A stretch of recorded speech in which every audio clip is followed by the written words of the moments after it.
Kia ora, I'm Leon, and this is my first ever YouTube video, and today we're going to be talking about my tiny house and the trailer and how I've done it, and some things I recommend you do as well if you're thinking about building a tiny house.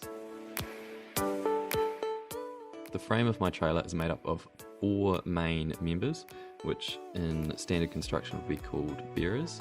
They are 8 meters long because that's how long the metal comes in when you buy it. At the top and bottom is a 2.4 meter member, which gives us our width of the trailer. Then between the bearers we have blocking at 1.2 meter centers, which is to suit a sheet of plywood so that we can screw that directly into the frame of the trailer. We put some smaller steel members in the middle of where the plywood sheets are going to go to support them so that they don't squeak when people walk on them. My tiny house has got a steel trailer frame, and steel gets really cold and condensates, which is basically moisture, and we don't want either of those things getting into the tiny house. So what I've done to stop that is I've used a really thin polystyrene. It's called a PIR board, so it's compression resistant, waterproof and insulating.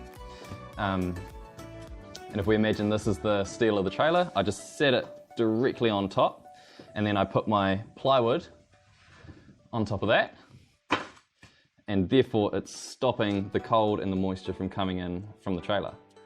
And so it works really well.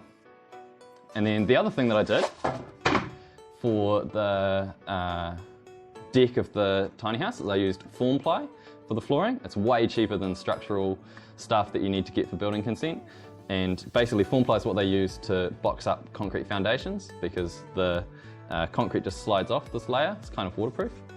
So yeah, if you're looking to save money, great product for your floor. All right, I've wedged myself under the trailer so you can see what we've got going on. There's 100mm polystyrene between all the steel members, and then we've also got this thin strip right in front of my face that is holding the polystyrene so it doesn't fall down. And then above or over this way, we've got, I don't know what you call them, guards. They protect the trailer from the road when we're driving it down the road. And they're going to be really handy for strapping my drainage pipes to, so that I can move the tiny house without worrying about having to reattach the pipes or take them off or having them smashed up by the road. And then there's also a brake cable here, which goes down to the twin axle wheels, which are sprung. And yeah, the only other thing actually is that we've painted it rather than hot galv dipping it. It's a much cheaper way, much messier way of rust-proofing your trailer. So if budget's a thing, that's what I'd do. These are my indicators. This is how you want them to look.